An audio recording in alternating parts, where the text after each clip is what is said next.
Hello, my name is Rhonda Shepard, and I am American Heart Association Training Center faculty for the Allegheny Health Network. All instructors you'll see in today's video presentation were in the recording studio individually. When 2 or more were present, proper PPE was utilized. Welcome to Part 1 of your American Heart Association Basic Life Support Certification Training. This video will review the necessary material and teaching stations to prepare you for the in-person written exam and skills testing. We encourage you to take notes through this video and to bring them with you when you schedule to complete Part 2 of your training. You will be required to complete the written exam individually. However, we will allow the use of any notes you bring along with the handouts we'll provide to you when you arrive. Please contact the Training Center with any questions. We're here to help. Thank you, and we look forward to seeing you soon.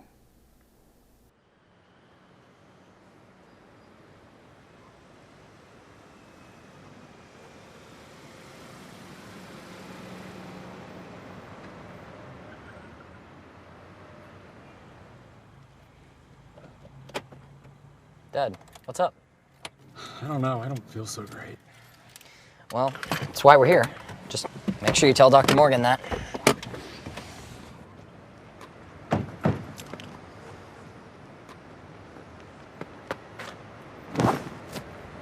Dad!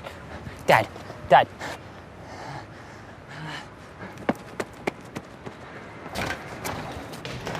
Please, can someone help me? My dad!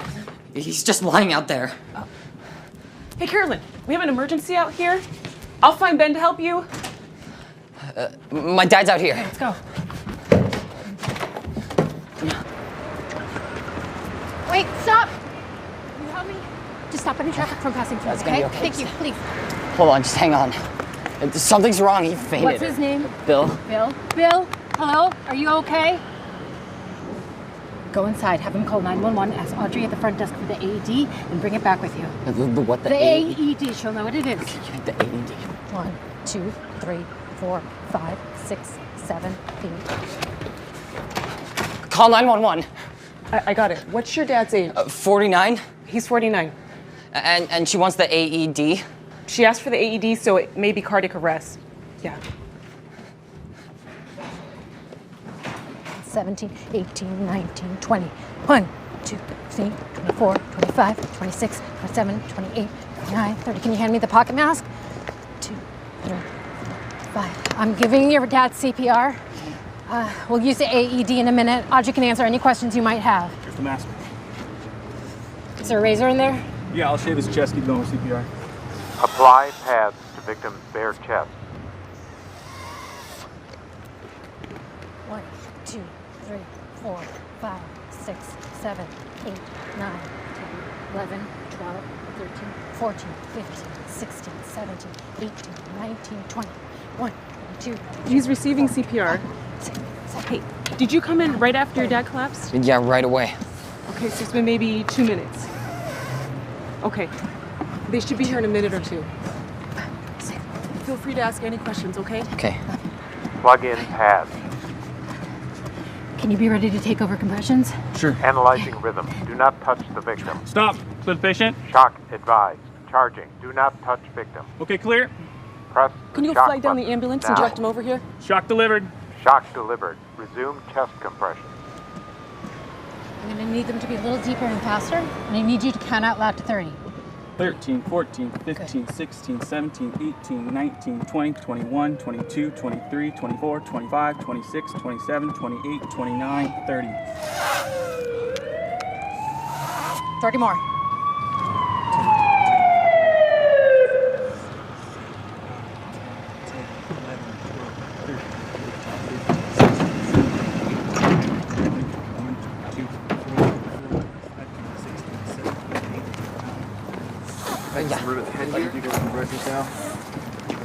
He's not breathing and has no pulse. I'm resuming compressions. How many shock cycles have you been through? Just delivered 1 shock. We started CPR pretty quickly. I'm ready to get breaths. 13, 14, 15, 16, 17, 18, 19, 20, 21, 22, 23, 24, 25, 26, 27, 28, 29, 30. 1, 2, 10. Hold on, stop. He just moved. He has an organized rhythm, he has a pulse, and he's breathing now. Let's get ready to transport. Come on. I'll get somebody to take you to the hospital. First, let's talk about the adult chain of survival. There are 5 links in the chain. It starts with immediate recognition of cardiac arrest and activation of the emergency response system. Then it moves to early cardiopulmonary resuscitation, or CPR, with an emphasis on chest compressions. After that, rapid defibrillation is used. The next link in the chain is effective advanced life support that leads finally to integrated post-cardiac arrest care. And this chain is really a useful metaphor to understand the connection and flow between the stages of emergency cardiovascular care. We just witnessed the chain of survival in action, with the victim seamlessly treated. So now let's go back and review the links in the chain of survival as they happen. The nurse certainly would have preferred to have ideal conditions, but this is an example of working with the conditions in the moment while still making decisions that increase the chance of survival for the victim. As the car pulls into the parking lot, the man in the passenger seat isn't feeling well. The man collapses, and his son realizes that he needs to find help in the doctor's office. The nurse attends to the victim and recognizes possible cardiac arrest, so she tries to get a response from the victim and sends the son into the office to call for help to set the emergency response system in motion. The chain of survival begins right here, with the nurse's immediate recognition of possible cardiac arrest and activation of the emergency response system. A rescuer must first recognize that the victim is in cardiac arrest based on unresponsiveness and lack of normal breathing. After recognition, the rescuer should immediately activate the emergency response system and begin CPR. Effective bystander CPR provided immediately after cardiac arrest can double or triple a victim's chance of survival. Bystanders who are not trained in CPR are encouraged to provide compression-only CPR, also called hands-only CPR. When an untrained bystander sees an adult suddenly collapse, there are 2 simple steps to follow. Call 911 and push hard and fast in the center of the chest. Dispatchers may provide further instructions and guide the bystander until trained help arrives. Some healthcare providers might find it necessary to provide compression-only CPR until a barrier device is available. The nurse immediately begins chest compressions without delay. The office assistant summons another nurse from the office to help. The second nurse arrives with the AED. This introduces the next link in the chain of survival. The AED, or Automated External Defibrillator, is a lightweight portable device that can identify an abnormal heart rhythm that needs a shock. The AED can then deliver a shock that can convert a rhythm back to normal. Most sudden cardiac arrests are triggered by abnormal heart rhythms called arrhythmias. A common and treatable arrhythmia causing cardiac arrest is ventricular fibrillation, or VF. With VF, the heart's electrical impulses suddenly become chaotic and ineffective. Blood flow to the brain and other vital organs stop abruptly, and the victim loses consciousness. Death usually follows unless a normal heart rhythm and pulse are restored within minutes. The AED uses voice prompts, lights, and on-screen messages to tell the rescuer the steps to take. AEDs are simple to operate, allowing layperson and healthcare providers to attempt defibrillation safely. The EMS providers arrive, and they prepare to take over. They extend the chain to give the victim the best chance of survival. Advanced life support can occur in any setting and provides more advanced treatment to the victim. Once the return of spontaneous circulation, or ROSC, is achieved, the victim is transported to receive post-cardiac arrest care. Post-cardiac arrest care after ROSC focuses on preventing the return of cardiac arrest and on interventions that can improve long-term survival. These 5 links, immediate recognition of cardiac arrest and activation of the emergency response system, early CPR, rapid defibrillation, effective advanced life support, and integrated post-arrest care, show the most important actions needed to treat cardiac arrest. There are slight differences in these links if you're inside the hospital. The first link is surveillance and prevention of cardiac arrest, with patient monitoring and assessment by the medical emergency team or rapid response team when a patient's condition is starting to deteriorate. The next link is early activation of the code team, followed by early CPR, early defibrillation, and post-cardiac arrest care. Post-cardiac arrest care may be provided in the cath lab and ICU. Basic life support is the foundation for saving lives after a cardiac arrest. In this course, you'll learn the skills of high-quality CPR for victims of all ages and practice delivery of these skills both as a single rescuer and as a member of a multi-rescuer team. Now, let's go back and review the rescue again, pointing out the steps of basic life support as they happen.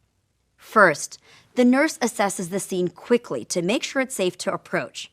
She notices the danger of traffic in the parking lot, and by using a bystander in a car to keep the area safe, she begins building a team. Then she simultaneously checks his breathing and checks for a pulse. If the responder was a lay rescuer and not a healthcare professional, she would not check for a pulse. Lay rescuers should not check for a pulse and should assume that cardiac arrest is present if an adult suddenly collapses or an unresponsive victim is not breathing normally. When she gets no sign of response, no breathing, and no pulse, knowing that EMS is being activated and the AED is on the way, she immediately begins CPR with compressions. The delivery of rapid strong compressions is a priority. She'll deliver ventilation as soon as the equipment arrives. Although the nurse detects no breathing here, abnormal breaths are common in the first minutes of cardiac arrest. These abnormal breaths are called agonal gasps and should not be confused with normal breathing. Rescuers can sometimes mistake agonal breathing for normal breathing and fail to recognize cardiac arrest and initiate CPR. We see the nurse start CPR by removing the victim's shirt and giving chest compressions. You can see that she places the heel of one hand on the center of the chest, just over the lower half of the sternum or breastbone. Then, she places the heel of her other hand on top of the first. And she keeps her shoulders right over her hands for leverage, with her elbows straight. The critical characteristics of adult high-quality CPR are to push hard and fast at a compression rate of 100 to 120 per minute and a depth of at least 2 inches or 5 centimeters. Allow complete chest recoil after each compression, and minimize interruptions in compressions to less than 10 seconds. There is some evidence that compressions that are too deep, more than 2.4 inches or 6 centimeters, can increase injuries from CPR. However, most providers do not perform compressions deep enough. You should focus on making sure your compressions are at least 2 inches or 5 centimeters deep. We recommend the use of feedback devices to ensure that your compressions are the correct depth. We'll talk about feedback devices later. The nurse just focuses on providing high-quality chest compressions while EMS is being activated and the AED is being retrieved. And as you can see, giving compressions requires intense effort. You'll discover this in a few minutes when we practice chest compressions. The first nurse continues with CPR, including ventilation with the pocket mask, as the second nurse shaves the victim's chest. This ensures that the AED pads have direct contact with skin. Otherwise, if the pads had difficulty sticking to the victim's skin, the AED would be unable to analyze the victim's heart rhythm. In that case, the AED would give a message to check pads. The office assistant also comes out, still on the phone with EMS dispatch. Dispatch will want to keep the rescuer on the phone to provide guidance, update EMS with the victim's condition, and confirm that EMS will arrive at the right location. But once the office assistant has given all the information requested by dispatch, she'll be able to assist the victim's son. The AED is ready to analyze. The second nurse clears the victim after the AED advises a shock. After the shock is delivered, the second nurse resumes compressions immediately. Now it's the first nurse's responsibility to deliver 2 breaths between the compression sets. It's also her responsibility to observe and monitor the compressions and to offer advice and encouragement. After the nurse begins another set of compressions, the EMS team arrives, and they prepare to take over. As they communicate with the nurse to get a summary of events, one crew member verifies that the victim is still in cardiac arrest and takes over compressions, while the other replaces the AED with their manual defibrillator. The AED advises that no shock is required, and the victim begins to move and breathe. The EMS team identifies an organized rhythm and a pulse. It's worth mentioning that there are many ways that this scenario could have been different. This scenario shows how an integrated system of care helped to achieve a positive outcome. From the bystander recognizing a problem and getting help, to the nurse initiating care, to the EMS team arriving, stabilizing, and transporting the victim to the hospital for post-cardiac arrest care. You never know what situation you'll face or what resources will be accessible. But our goal is that, with today's training, you'll have the knowledge and a framework to provide high-quality, life-saving CPR, regardless of the conditions and circumstances. To begin training, we'll focus on individual skills that rescuers perform. It's most effective to perform CPR as a team. However, to be an effective team member, you'll need to possess the individual skills of CPR. So we'll start there. As a healthcare provider, your first step is to assess the surroundings for safety. Then tap and shout to determine responsiveness. If there is no response, you should shout for nearby help and activate the emergency response system in your workplace.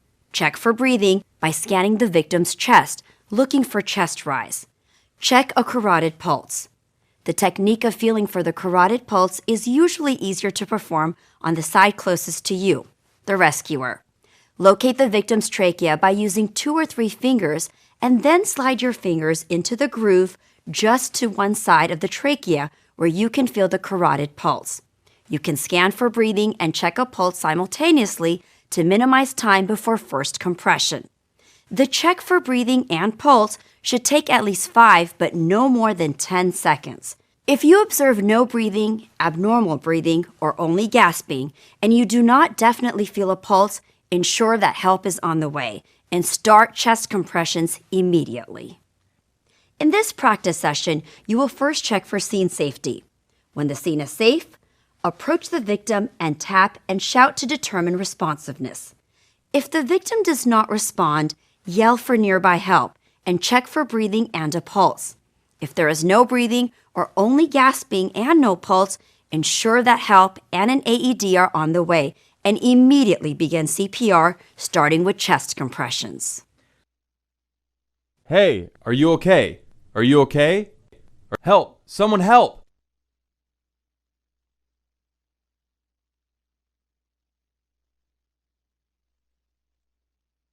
Activate the emergency response and get an AED. Now let's practice chest compressions. Before we start, you need to make sure the victim is on a firm, flat surface, lying face up. If you need to remove any clothing from the front of the victim's chest, do it quickly. A bit later in this course, we'll talk about what to do if someone is unresponsive, not breathing, but does have a pulse.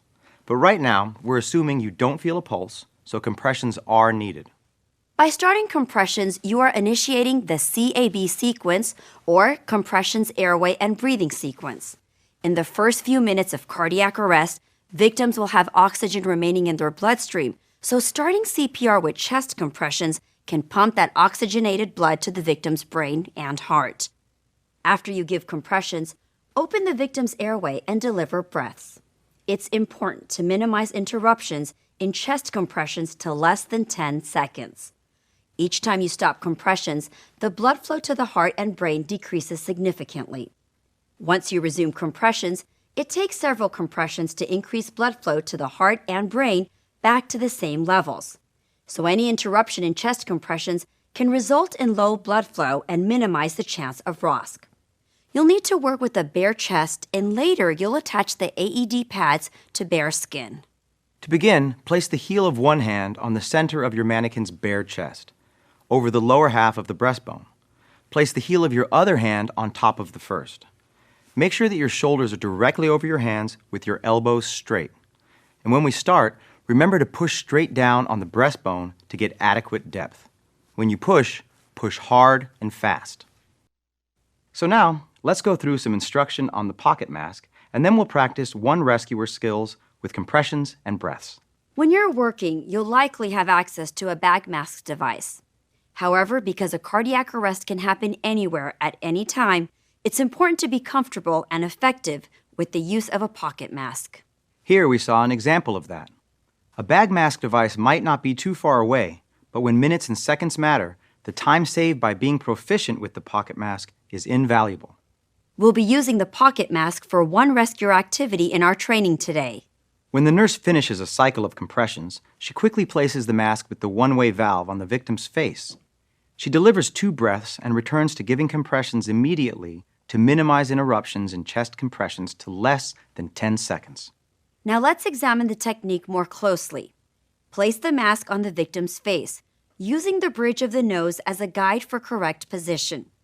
Seal the mask against the face by placing the index finger and the thumb of your hand closest to the top of the victim's head, along the edge of the mask. Now place the thumb of your other hand along the lower edge of the mask. Then, place the fingers of that hand under the bony part of the victim's lower jaw near the chin, taking care to avoid the soft tissue under the chin. After that, open the airway by using the head tilt chin lift. By lifting the jaw to bring the chin forward, you'll lift the victim's tongue away from the back of the throat, relieving a possible airway obstruction. Then press the mask down while lifting the jaw to hold the mask tightly against the face and give 2 breaths while watching for chest rise. Actually seeing the chest rise with each breath is the best way to ensure that your breaths are effective. Breaths should be delivered over 1 second each with just enough force to produce visible chest rise. Rescuers should avoid excessive ventilation. Pause about 1 second between each breath. In this practice session, you want to hold the mask firmly against the face while lifting the jaw. Also, watch for the chest rise as you deliver each breath over 1 second. Now let's practice compressions and breaths together using your pocket mask with the one-way valve. When switching between giving compressions and breaths, limit the time between compression and breath cycles to less than 10 seconds. Make sure the chest rises with each breath, but provide ventilations just to the point of the chest rising. We'll start with assessment and then combine compressions and breaths. We'll be doing 3 sets of 30 compressions with 2 breaths. Now we'll go from a scenario where the rescuer didn't have everything at her disposal to a hospital situation where most things should be more accessible. The real challenge in situations like this becomes about logistics. In other words, the coordination of rescuers and resources when more people are involved. Okay, George, time for some blood work. George? George, can you hear me? Hey, I need some help in here. What's going on? We need a crash cart. Okay.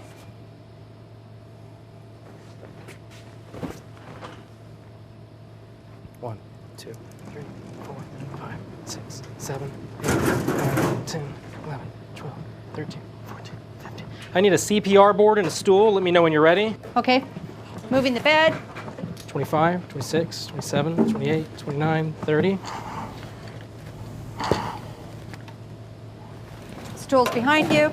4, 5, 6, 7, 8, 9, 10, 11, 12, 13, 14, 15, 16, 17, 18, 19, 20, 21, 22, 23, 24, 25, 26, 27, 28, 29, 30. We're going to roll on 3. Okay. 1, 2, 3. 1, 2, 3, 4, 5, 6, 7, 8, Apply 9, pads 10, to victim's 11, bare chest. 12, 13, Plug in 14, pad. 15, 16, 17, 18, 19, 20, 21, 22, 23, 24, 25, 26, 27, 28, 29, 30.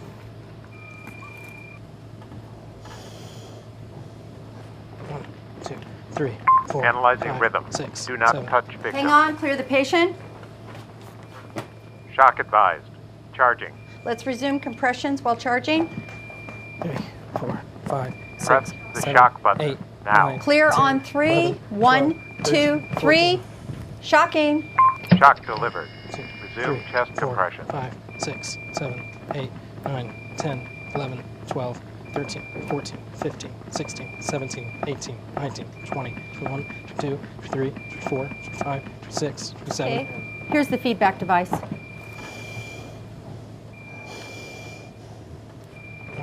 2, 3, Good rate. 4, 5, 6, 7, 8. Good depth 9, and recoil. 10, 11, 12, 13. They take over compressions. Can you tell us what happened? Came in the room, found the patient unresponsive, pulse. called for help, started CPR. We had 1 shock advice about a minute ago. 6, 7, 8, 9, 10, 11, 12, 13, 14, 15.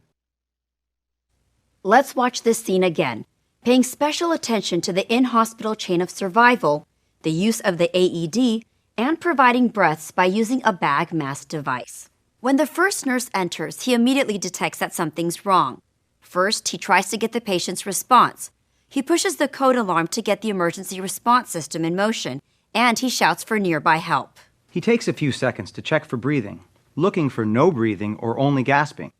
At the same time, he attempts to feel a pulse and then adjusts the patient's bed to help him get into position and gain leverage to give the patient compressions. As a note, make sure that you're familiar with the operation of the beds in your hospital. This could save valuable seconds. Almost immediately, a second nurse responds to his call for help, and he sends her to get the crash cart. He then begins chest compressions. The second nurse quickly returns with the crash cart and additional help. As the second nurse is repositioning the bed, the third nurse retrieves the bag mask device and positions herself at the head of the bed to provide ventilation. After providing the initial breaths, she removes the headboard so that it won't be an obstacle during ventilation. To increase the effectiveness of the compressions, the second nurse first gets a stool for the first nurse and then gets the CPR board. She teams up with the first nurse to position the CPR board under the patient while minimizing interruptions in chest compressions. After positioning the CPR board, the second nurse attaches the pads to the patient. The defibrillator has been set on AED mode and now signals that it's ready to analyze. High-quality CPR and rapid defibrillation are the priorities. The nurse operating the defibrillator is responsible for clearing all rescuers to allow for AED rhythm analysis. If a shock is advised, the nurse again clears everyone and delivers it. We need to point out that it is important to know your AED or defibrillator because there are different models. And it's also important to follow your device's prompts. You may have noticed that the compressor took advantage of the time the device was charging to deliver a few crucial compressions. As soon as a shock is delivered, compressions are resumed immediately. The second nurse now places the feedback device. Feedback devices can monitor CPR quality regarding rate, depth, and chest recoil, and provide real-time corrective feedback to rescuers. After each set of 30 compressions, the nurse delivers 2 breaths, ensuring that the chest rises with each breath. The code team has arrived. Now the code team leader directs the handoff without any interruption in CPR. The code team leader establishes roles and responsibilities and asks for a summary of events. Now let's focus on the use of the AED. And you'll be familiarizing yourself with the AED device that you'll use for training today in your class. Although AEDs may differ slightly, there are 4 universal steps for operation. To begin, turn on the AED. Just open the carrying case or the top of the unit and simply power on the AED. Some devices will power on automatically when you open the lid.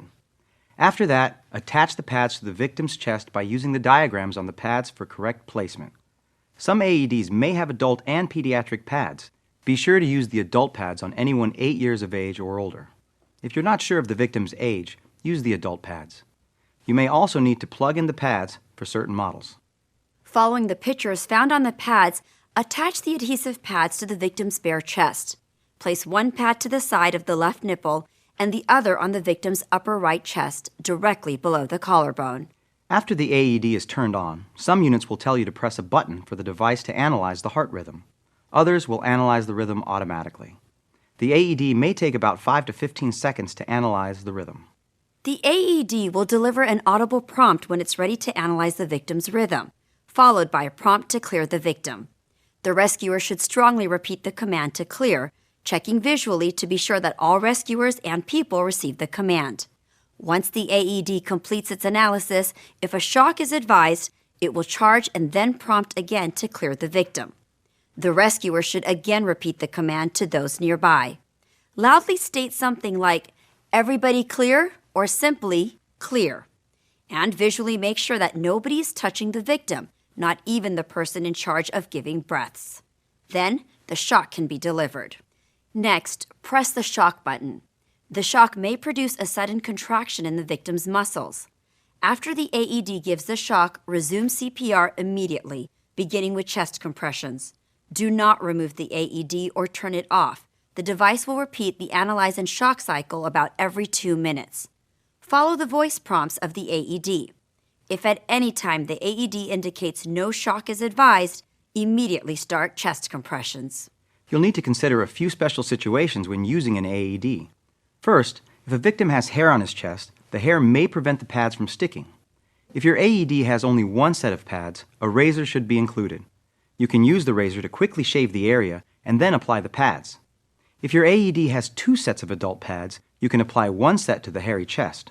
If the hair prevents the pads from coming in contact with the chest, the AED should tell you to check the pads. If it does, press the pads down more firmly. If they still aren't sticking, rip the pads off forcefully, removing the chest hair. Then reapply a new set of the pads to the bare skin. Water on the victim's chest can also be a problem. It could allow the shock to travel through the water between the pads, ultimately preventing delivery of an effective shock dose to the victim's heart. If someone is lying in water, you should quickly move the victim to a dry area. However, if the victim is lying on snow or in a small puddle, you may use the AED. And if the chest is covered with water or sweat, wipe the chest before attaching the AED pads. But wipe the chest quickly. It doesn't have to be completely dry.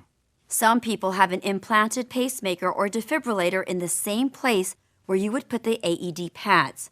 These devices look like a round or square lump, smaller than a deck of cards. If you see this lump, avoid putting the pad directly over it. Also, do not place the pad directly over a medicine patch. If a medicine patch is located where you need to place a pad, take the patch off and quickly wipe the chest before you put on the pad. If your workplace has an AED, you should familiarize yourself with that AED. Regardless of the type of AED, remember to turn it on first and follow the audible prompts that will lead you through the rest of the steps. Additional emergency equipment may also be found in the AED, such as scissors, razors, wipes, gloves, and a barrier device. These items may also be found in a separate emergency or first aid kit. We'll pause here to allow you to get familiar with the AED in your class today. Your instructor will show you all that's included in the kit and demonstrate the correct way to place the pads on the victim. I'll show you now the AED you'll be using in your testing station. But before I do, I'd like to point out 3 critical concepts for you to keep in mind when using any AED. Important thing number 1 is to remember to turn it on. Some AEDs will turn on themselves when you open the hard case. Others require you to push a button to turn it on. Important thing number 2 is to listen to the AED and follow the prompts exactly. We want to use the AED the way that it tells us to and not to switch the order in which we do things. Important thing number 3 is to remember all clear before you push that button to defibrillate. When you say, "I'm clear, all clear," that means you've done a visualization around the patient to make sure that no one is touching. We'll use the AED. Important thing number 1 is to turn it on. This is a 2-button system. 1 button to turn it on, 1 button to defibrillate. Listen to it. Apply pads to patient's Follow bare the chest. pictures on the electrodes. Plug in pads connector next to flashing light.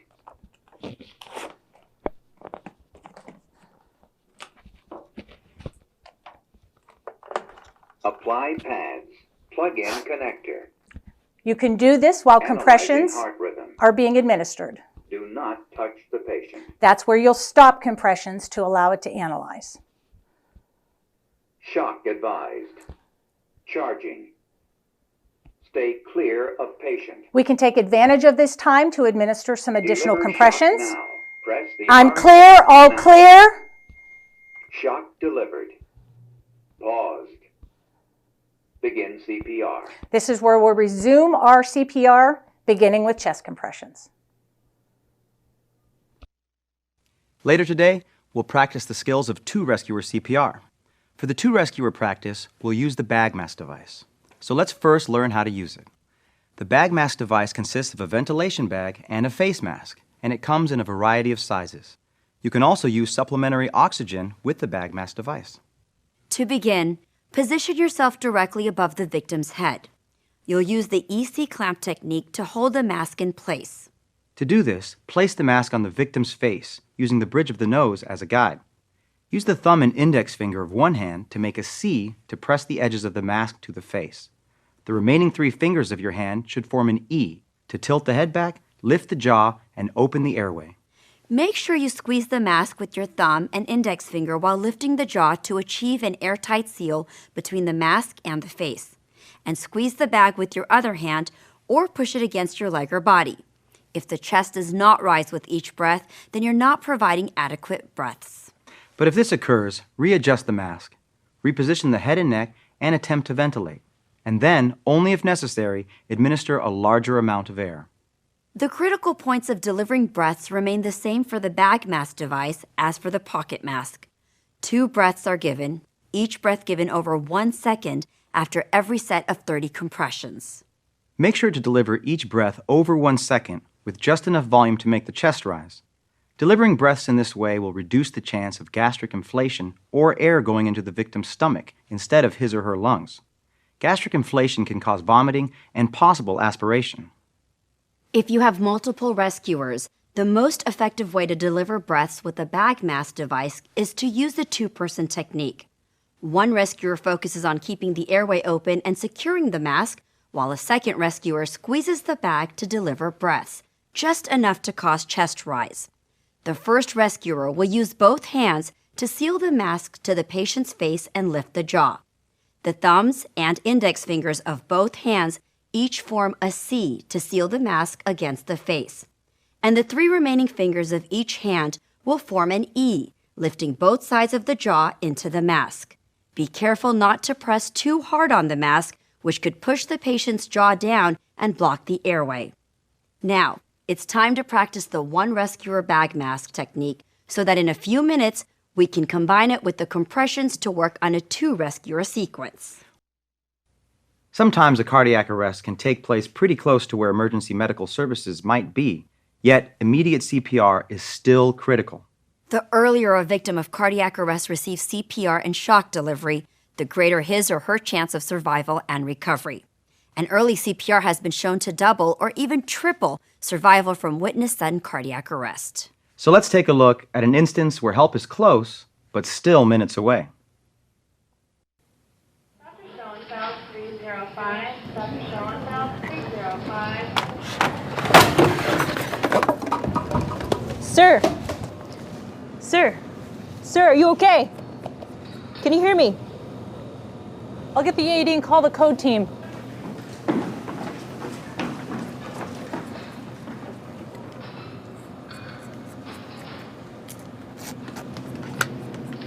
Code blue, cafeteria. 1, 2, 3, 4, 5, 6, 7, 8, 9, 10, 11, 12, 13, 14, 15, 16, 17, 18, 20, 21, 22. Here's your pocket mask. 25, 6, Attach pads to victim's bare chest.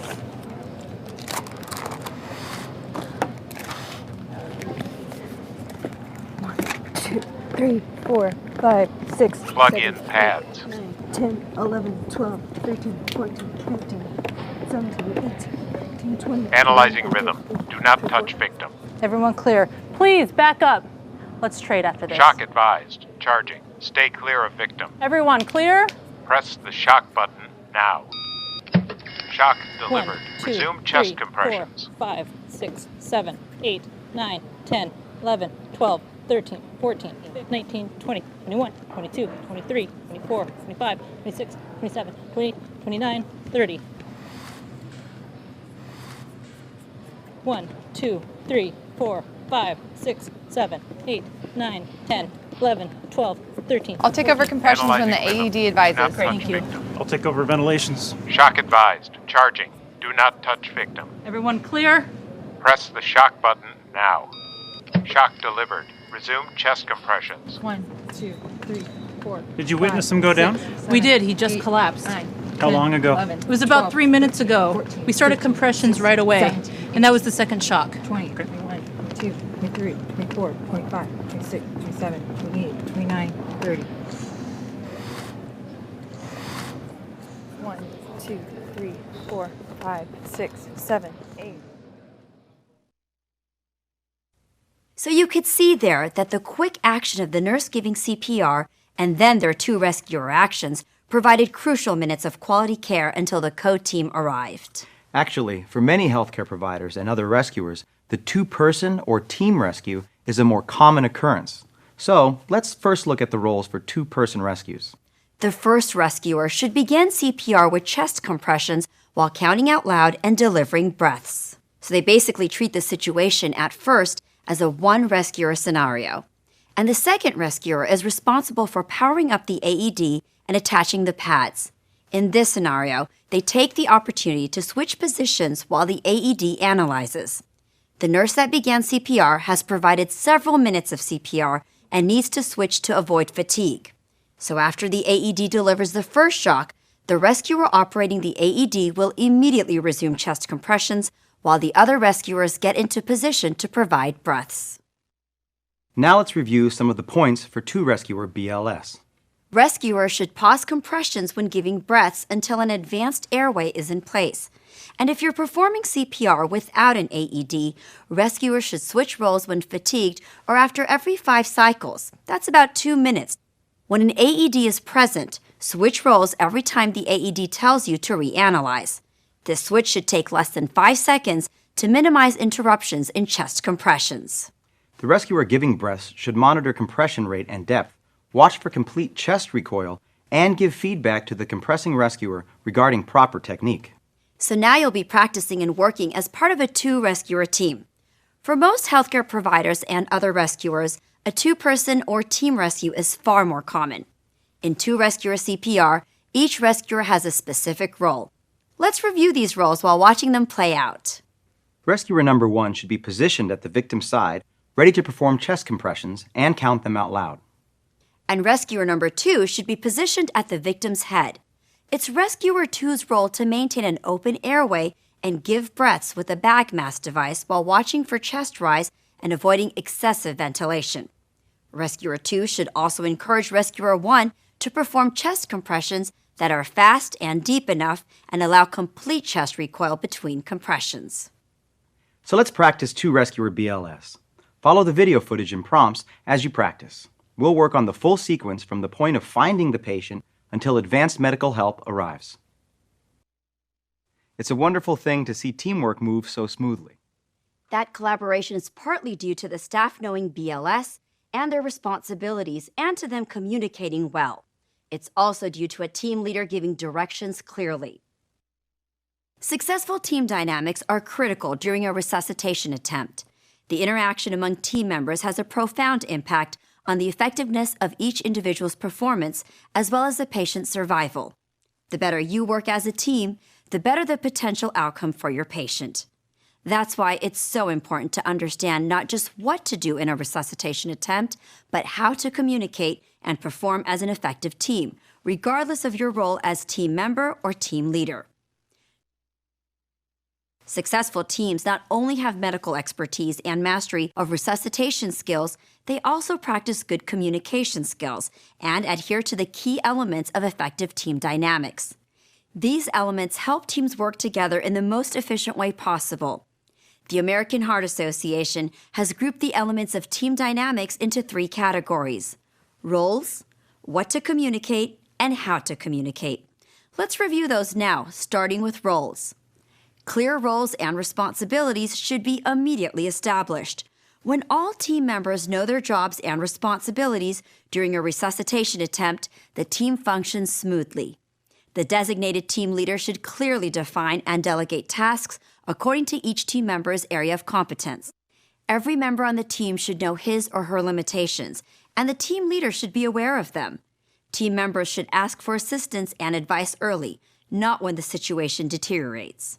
Sometimes a team member or team leader may need to correct actions that are incorrect or inappropriate. It's important to be tactful, especially if you have to correct a colleague before he or she makes a mistake, whether it's a drug, dose, or intervention. The next category is what to communicate. Knowledge sharing is a critical component of effective team performance. Team leaders should ask for good ideas for management and frequently ask for observations from team members about possible oversights. Summarizing information out loud is a good way to maintain an ongoing record of treatment and acts as a way to reevaluate the patient's status, the interventions performed, and the team's progress within the algorithm of care. This technique can also help team members respond to the patient's changing condition. The last category of team dynamics is how to communicate. Closed-loop communication is important for both the team leader and team members. When the team leader gives an order, the team member should confirm that he or she heard and understood the order.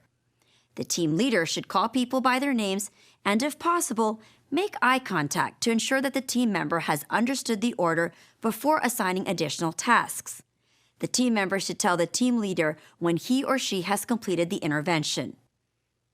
Team leaders and members should also use clear messages. Using concise, clear language helps prevent misunderstandings. Speaking in a tone of voice that is loud enough to understand, but also calm and confident, helps keep all team members focused on the task at hand. All team members should display mutual respect and a professional attitude to other team members, regardless of their personal expertise or training. Because emotions can run high during a resuscitation attempt, it's especially important that the team leader speaks in a friendly, controlled voice and avoids shouting or aggression. Not only is it important to know what to do during a cardiac arrest, but it's just as important to know how to work together as a team during an event. Debriefing as a team is an important component of every resuscitation attempt. Such debriefing during and after an attempt helps individual team members perform better, and it may also bring system strengths and deficiencies to light. Implementation of debriefing programs may even improve patient survival after cardiac arrest. Now we'll see the same scenario with everyone using good team dynamics. See if you can spot each key element in use. Hi, everyone. EMS just called in and said they have a 16-year-old male who arrested in their unit as they were arriving. They're unloading now, and Pam is meeting them in the ambulance bay. She'll ventilate when they arrive. James and Aaron, can you two cycle through chest compressions for the first rounds? James, you're first on compressions, and Aaron, I need you to hook them up to our monitors and defib. Yeah, I'll start on compressions. And I'll have monitor and defib. Okay, good, thanks. Laura, can you take IV and meds? Yes, I'll take IV and meds. Kayla, I need you to record. I'll record. Great.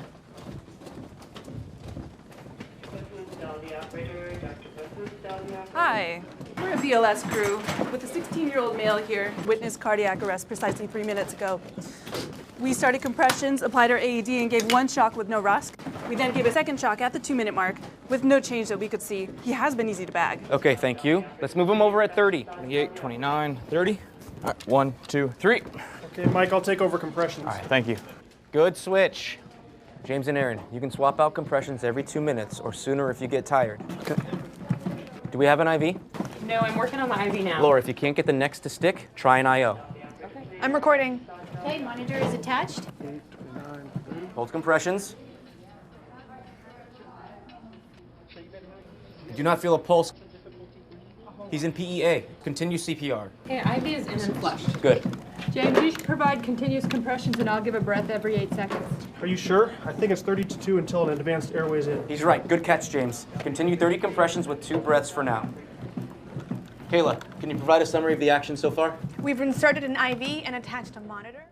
As you've just seen, designating team roles and good communication allows for a rapid and orderly response in an emergency situation. Clear direction and effective communication by all team members creates an environment where patients have the best chance of survival.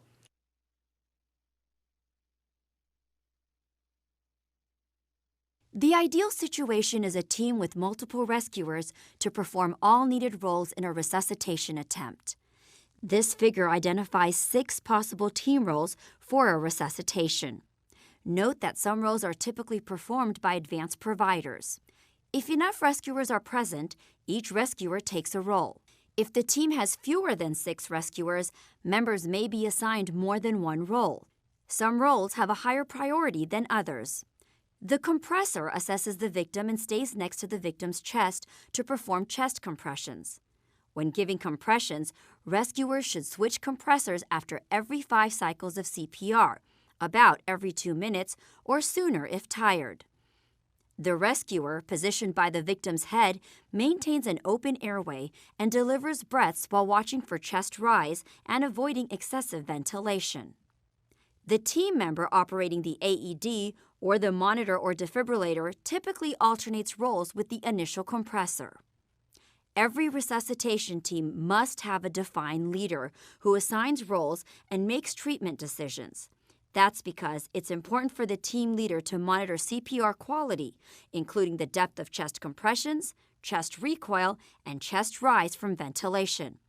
Often, the team leader will be at the foot of the victim. However, the team leader may move around to observe and evaluate the skills of the team and to provide feedback when needed. The timer or recorder keeps a record of the events that occur, including frequency and duration of interruptions in chest compressions, time of shock delivery, and medication administration. When additional advanced responders are available, one rescuer is responsible for starting an IV and administering medications. This rescuer should be positioned at the victim's side, near the hands and legs, to avoid interfering with compressions and ventilation. When only 2 rescuers are present, they typically take the roles of compressor and airway, with one rescuer also covering monitor or defibrillator and team leader. If 3 rescuers are present, they take positions around the victim in the 3 critical roles: compressor, airway, and monitor or defibrillator. Now, let's apply the information you learned in the Team Dynamics video. Your team will be asked to treat a cardiac arrest victim. Your instructor will read a scenario and choose a team leader. This scenario will run for 10 minutes with the goal of providing high-quality CPR and enforcing the principles of highly effective teams. This exercise is purely practice and not a test. The exercise will, however, reinforce both skill performance and improving the overall resuscitation provided to the patient. To evaluate the resuscitation provided, your instructor will be looking for high-quality CPR, which includes compressing at least 2 inches or 5 centimeters on an adult victim at a rate of 100 to 120 compressions per minute, allowing full chest recoil between compressions and avoiding excessive ventilation. Another critical component of high-quality CPR is minimizing pauses in compressions, so your instructor will be measuring chest compression fraction, or CCF. CCF is the proportion of time during a resuscitation attempt when the patient is receiving chest compressions. Fewer interruptions are associated with increased ROSC and increased likelihood of survival to hospital discharge. Targeting a high chest compression fraction is desirable for survival outcomes. A chest compression fraction of at least 60% is recommended, and a goal of 80% is often achievable with good teamwork. At the end of the exercise, your instructor will conduct a debriefing session to determine where improvements could be made in future attempts. So how did you hurt your leg? I fell off the bridge at the park. Ouch! I hope it's not broken. That's what we're gonna find out. Hey. You okay? Justin? Mom, give me some space. Michelle, I need some help in here, please. What's going on? Is he okay? What's going on? I need the AED and the code team. Okay, I'll get the AD and the code team. Okay, his heart has stopped, and he stopped breathing. I've got help on the way. Did he hit his head today when he fell? No, he just Code looked blue, like he tripped radiology. and hurt his leg. Team is on the way. I can't believe this is happening. Apply pads to the victim's bare chest. Code blue, radiology.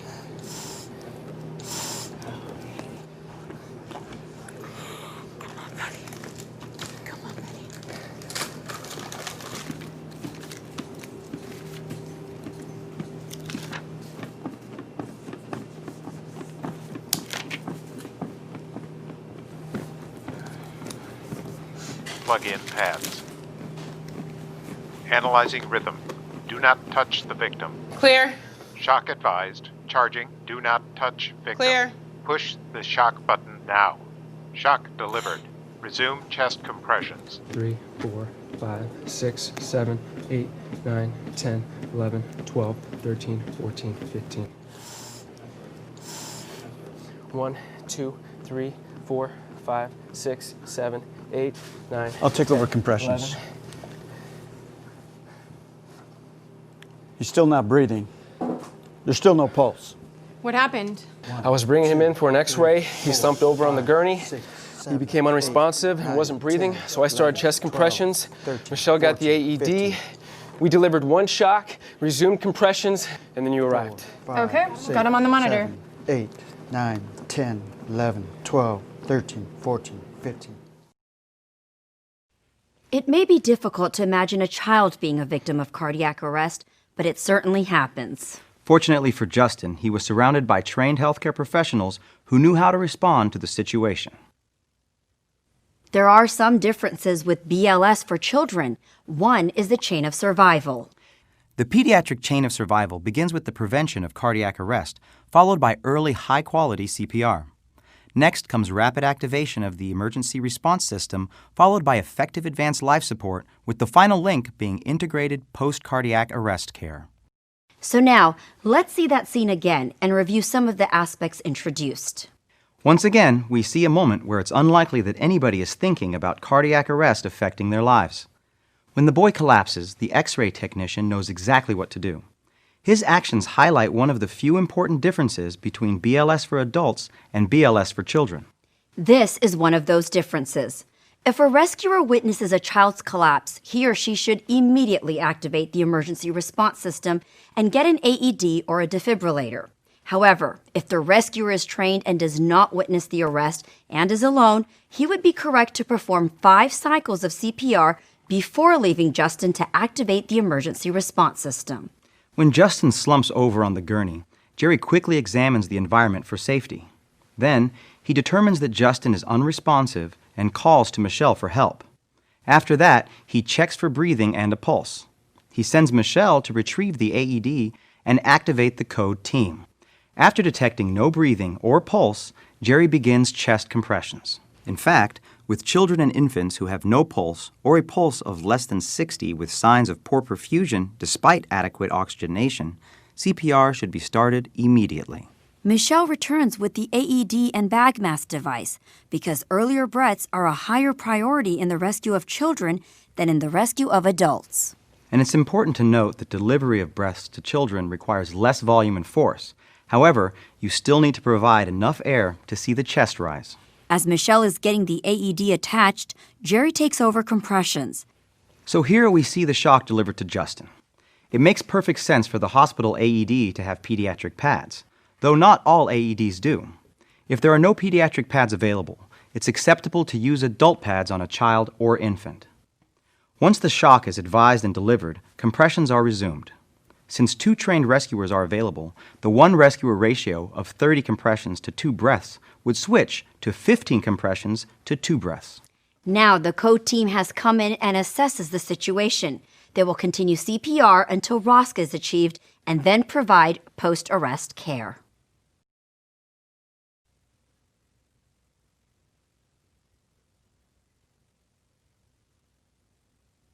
Before we get to the practice, let's talk about a few important differences between BLS for children and BLS for adults.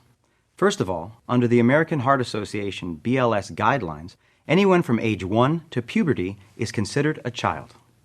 Under these guidelines, puberty is defined as chest or underarm hair on boys and any breast development on girls. When you're performing compressions on a child, it's fine to use 1 or 2 hands, whichever works for you and allows you to provide deep, effective compressions. To be effective, your compressions must go to a depth of at least 1/3 the depth of the child's chest. That's about 2 inches. And the chest must recoil completely between compressions. Also, whether the victim is a child or an adult, a single rescuer always uses a compression to ventilation ratio of 30 compressions to 2 breaths. However, as we mentioned in the recap of the previous scenario, if you are a 2 rescuer team and the victim is a child, the ratio changes and should be 15 compressions to 2 breaths. Another difference has to do with when to activate the emergency response system. If you do not witness the arrest and are alone, you should perform 5 cycles of CPR to ensure that the victim's brain is oxygenated before you leave the child to activate the emergency response system. However, as we saw in the previous scenario, if the arrest is sudden and you witnessed it, leave the child, activate the emergency response system, get the AED, and then return to the child to perform CPR. So now, let's take the CPR for adults that you've learned and apply it with changes to practice CPR for children. For this session, we will practice 2 rescuer child CPR using a 15:2 compression to ventilation ratio. One person will provide compressions while the other delivers breaths with a bag mask device. So, let's count down to compressions and get started with 2 rescuer CPR for children. To stay together, follow the prompts on the screen. Let's go. In 3, 2, 1. Hey, are you okay? Are you okay? Activate the emergency response and get an AED.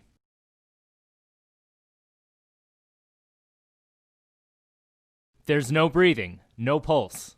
1, 2, 3, 4, 5, 6, 7, 8, 9, 10, 11, 12, 13, 14, 15.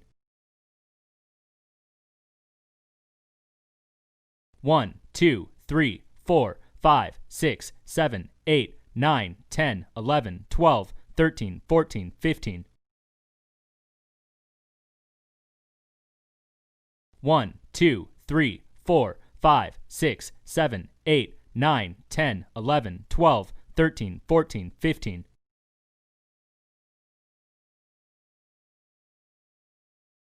Here's a fact about cardiac arrest.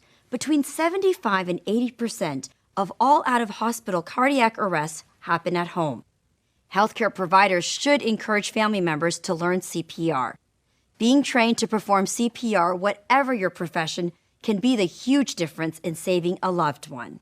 And we never know who a victim might be, regardless of his or her perceived health or age.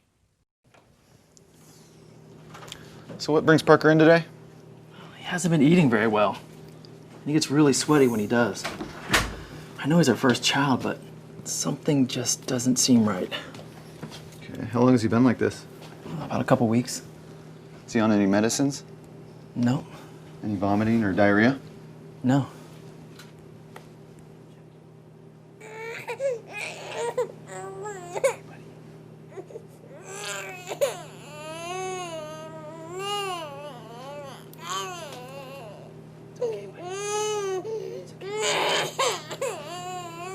Okay, no fever, that's good. Doctor will be in just a minute. Thanks.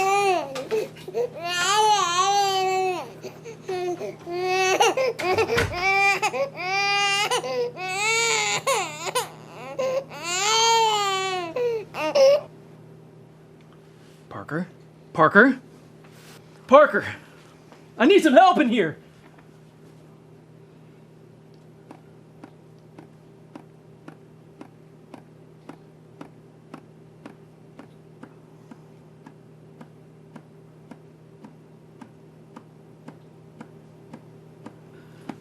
Help!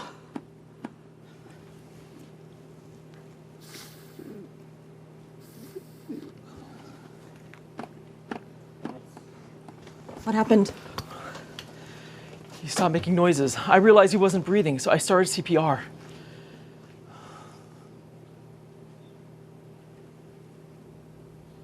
Joe, call 911. I'll get the emergency bag and the AED. 4, 5, 6, 7, 8, 9, 10, 11, 12, 13, 14, 15, 16, 17, 18, 19, 20, 21, 22, 23, 24, 25, 26, 27. Apply pads to 29, victim's 30. bare chest.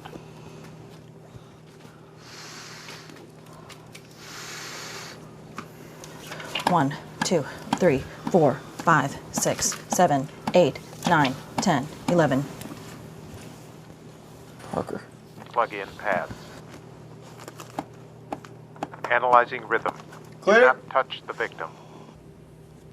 No shock advised. Resume chest compressions.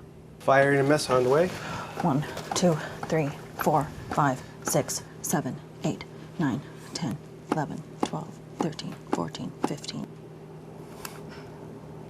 You did a good job starting CPR. I'm just so glad when he was born, the hospital had us take CPR classes before we took him home. 13, 14, 15. It can feel like a completely different activity to perform rescue on an infant, but essentially, the principles of performing CPR on infants less than a year old are the same as for adults. There are just a few differences, but the differences are significant. So let's take things in the same order as we did for adult CPR. Right now, we'll talk about the skills for 1 and 2 rescuer infant CPR. But this time, we'll first learn to check for a brachial pulse, followed by infant compressions, and then we'll go on to breaths with the bag mask device. Finally, we'll combine those for practicing 2 rescuer infant CPR. First, if the cardiac arrest is witnessed, check the infant for a response and breathing. If the infant is unresponsive and not breathing or only gasping, send someone to activate the emergency response system and get an AED. Or leave the infant and do it yourself. However, if the child's collapse was not witnessed and there is no response or breathing, check the brachial pulse immediately. Then, if you don't detect a pulse, perform 2 minutes of compressions and ventilations before activating emergency response. To check an infant's brachial pulse, first place 2 or 3 fingers on the inside of the upper arm, between the elbow and shoulder. Then, when attempting to feel the pulse, press the index and middle fingers gently on the inside of the upper arm for at least 5 seconds and no more than 10 seconds. If there is no pulse, or if the heart rate is less than 60 beats per minute with signs of poor perfusion despite adequate oxygenation, begin CPR. To begin CPR, place the tips of your 2 fingers on the sternum or breastbone in the center of the infant's chest, just below the nipple line. But be careful not to press on the bottom of the breastbone. With that correct position, push hard and fast to a depth of at least 1/3 the depth of the chest, or about 1.5 inches. And the rate needs to be 100 to 120 compressions per minute. After each compression, allow the chest to recoil completely. As we get ready to practice infant chest compressions, remember these key points. Deliver compressions at a rate between 100 and 120 per minute. Make sure the depth of the compressions is at least 1/3 the depth of the chest, or about 1.5 inches, or about 4 centimeters. Allow the chest to completely recoil with each compression. And count out loud as you deliver 30 compressions. Now let's look at the technique for delivering infant breaths with the bag mask device. This is similar to the adult bag mask technique we practiced earlier. 2 things to note before you start. 1, make sure you have the right size mask so that it isn't too big or too small. And 2, remember that chest rise is the most observable sign to determine the effectiveness of your rescue breaths. First, position yourself directly above the infant's head. You'll use the EC clamp technique that you learned earlier. However, if you tilt or extend an infant's head beyond the neutral position, the infant's airway may become blocked. Ensure a tight seal between the mask and the infant's face, and squeeze the bag with your other hand to deliver just enough breath over 1 second to make the chest rise. If the chest doesn't rise, then you are not providing adequate breaths. Adjust the mask, reposition the head and neck, or administer a larger amount of air. It's practice time. We'll practice 5 sets of 2 breaths. Deliver each breath over 1 second, deliver just enough breath to make the chest rise, and make sure you have a tight enough seal with the mask on the infant's face. Now it's time to practice 2 rescuer infant CPR. But before we do, let's take note of a couple of differences between 1 and 2 rescuer infant CPR. One difference is the technique for giving compressions regarding your hand and finger placement. When you do 2 rescuer CPR, the person doing compressions should use the 2-thumb encircling hands technique. Here are the steps. Place both thumbs side by side in the center of the infant's chest, on the lower half of the breastbone. There should be no pressure placed on the tip of the breastbone, and your thumbs may overlap in very small infants. Then, encircle the infant's chest and support the infant's back with the fingers of both hands. In this position, use both thumbs to depress the breastbone approximately 1/3 the depth of the infant's chest, or about 1.5 inches. The other key difference that we've mentioned is the compression to ventilation ratio. As we mentioned before, instead of a 30-to-2 ratio in a 1 rescuer situation, you'll use a ratio of 15 compressions to 2 breaths. So let's practice our compressions and breaths for 2 rescuer infant CPR. As a reminder, make sure your rate is between 100 and 120 compressions per minute. Use the 15-to-2 compression to ventilation ratio because you have 2 rescuers. Make the compressions at least 1.5 inches or 4 centimeters deep. Allow the chest to fully recoil with each compression, and count out loud for your partner. Time to practice infant compressions and breaths. There are some differences for the use of an AED for infants and children under 8. Some AEDs can deliver either an adult or child shock dose. The child dose is used in children under 8. If you're using a pediatric capable AED, it will have features allowing a child appropriate shock. But which feature is available depends on the type of AED you're using. Your AED may also include smaller-sized pads that are designed for children under 8 years of age. If it does, use them. If not, use the adult pads while making sure that they don't touch or overlap. However, you should not use the child pads for an adult.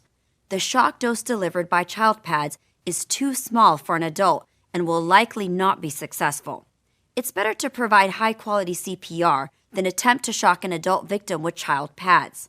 Some AED pads recommend a different pad placement for infants and children, placing one pad on the chest and one pad on the back. Follow the pictures on the pad packages for proper pad placement. In infants under 1 year of age, if defibrillation is needed, a manual defibrillator is preferred. However, as we've mentioned before, this device is quite different from the AED, and it requires special training not included in this course. If a manual defibrillator is not available, an AED with the pediatric dose attenuator is preferred. But if neither is available, you may use an AED without a pediatric dose attenuator. Just as you saw the father give mouth-to-mouth breaths, you may need to give breaths to a family member or close friend when you're not at work. So this section shows how to give mouth-to-mouth breaths when a barrier device isn't available. Mouth-to-mouth breathing is a quick and effective way to provide oxygen to the victim. Each breath you take contains about 21% oxygen. When you provide a rescue breath, the air you breathe into a victim contains about 17% oxygen.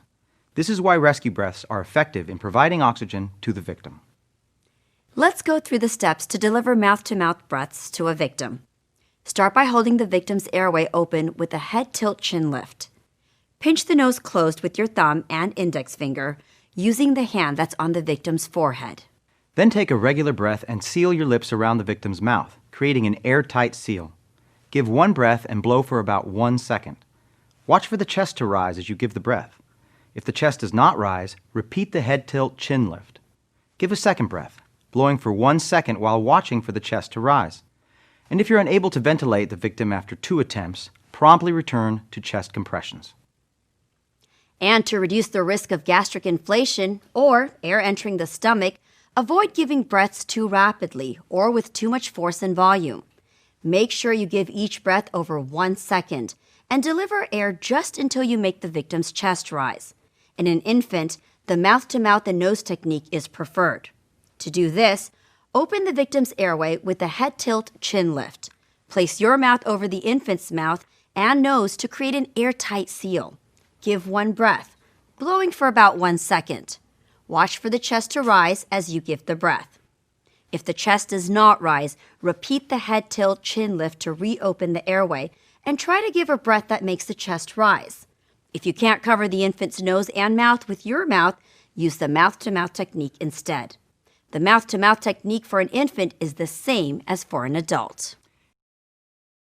Most of what we've covered today has to do with procedures performed if a victim doesn't have a pulse. But another thing to know is what to do if the victim has a pulse but isn't breathing effectively. At this point, rescuers should give breaths without chest compressions. This is known as rescue breathing. For adults, give one breath every 5 to 6 seconds, or about 10 to 12 breaths per minute. And for rescue breathing given to infants and children, deliver one breath every 3 to 5 seconds, or about 12 to 20 breaths per minute. And give each breath over 1 second. Also, make sure each breath results in the visible chest rise. And during rescue breathing, you should check the victim's pulse about every 2 minutes. Another way to deliver breaths is with an advanced airway.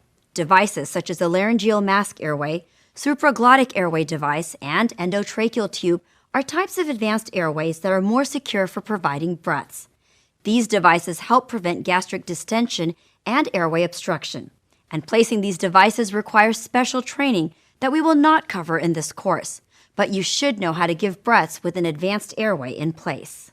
During CPR, when one of these advanced airways is in place, the ratio of compressions to breaths changes. Instead of giving 30 compressions and 2 breaths, you'll perform continual compressions at a rate of 100 to 120 per minute and give one breath every 6 seconds for victims of all ages. There are no pauses in compressions to give breaths with an advanced airway. And not pausing compressions allows blood flow to the heart and brain to remain high. An opioid-associated life-threatening emergency is one condition that might cause a person to stop breathing but still have a pulse. Opioids are medications used primarily for pain relief.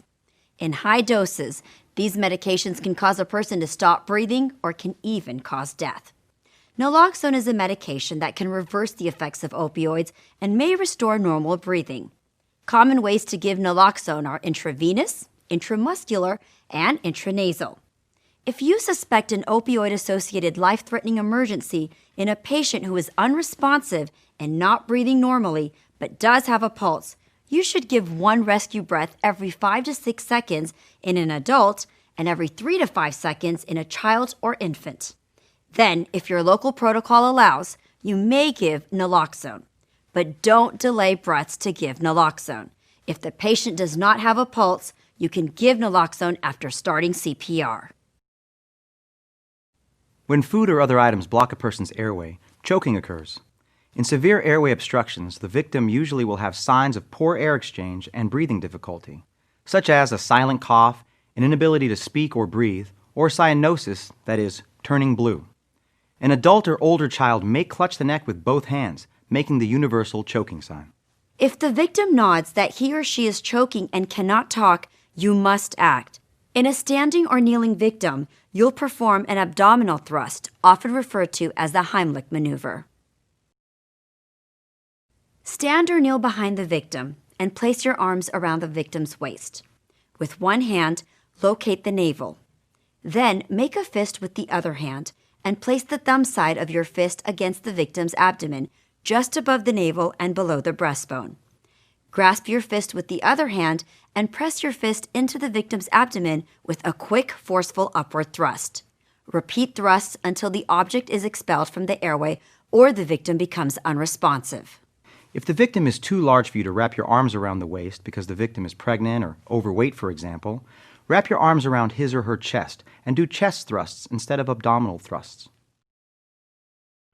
If your attempts to relieve choking in an adult or child are unsuccessful, or if the victim becomes unresponsive, send someone to activate the emergency response system. Lower the victim to the ground and begin CPR. Perform CPR with one exception.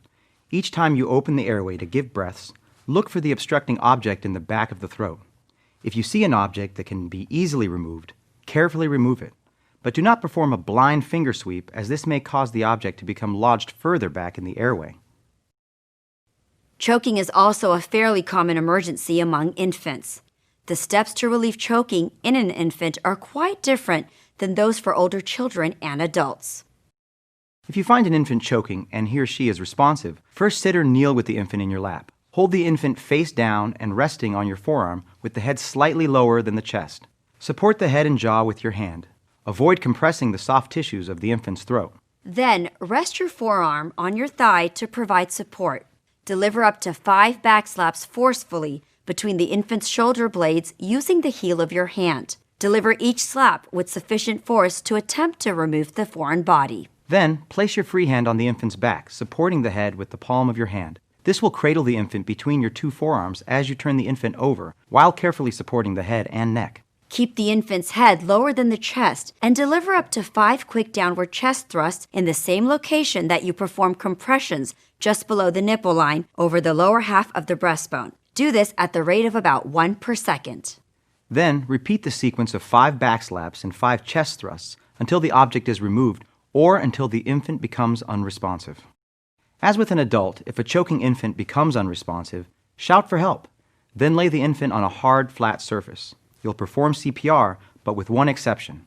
Each time you open the airway to give breaths, look for the object.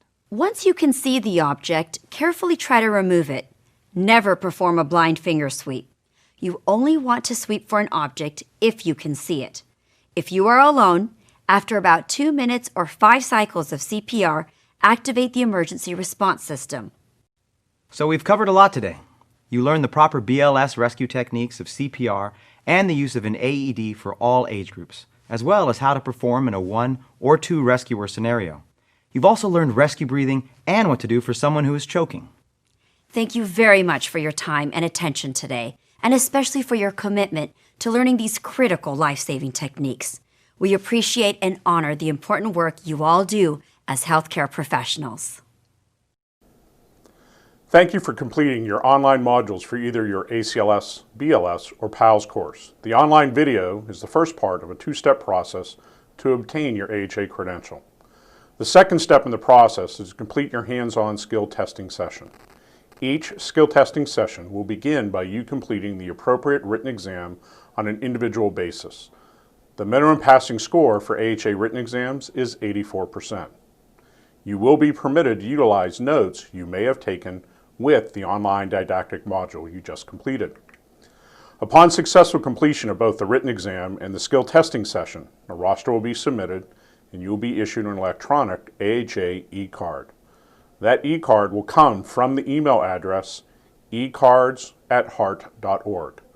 The e-card can be saved electronically, printed, or forwarded as an email attachment. Your e-card will not physically exist until you have opened the email from ecards@heart.org and you have claimed your card. Please remember to claim your e-card. As a reminder, all AHA credentials are valid for a period of 2 years and your new e-card will expire on the last day of the month 2 years forward from the month you completed this course. The HA does not recognize a grace period. As a result of the COVID-19 pandemic situation, the HA has authorized an extension of existing credentials that would have expired as of March 31st, 2020 for a period of 120 days. This 120 days is unique and specific to the COVID-19 situation we find ourselves in presently. Once we find ourselves no longer in the COVID-19 timeframe, this unique online opportunity and the 120-day extension will expire. Do not expect this situation to be repeated as an option 2 years from now when your card is scheduled to expire.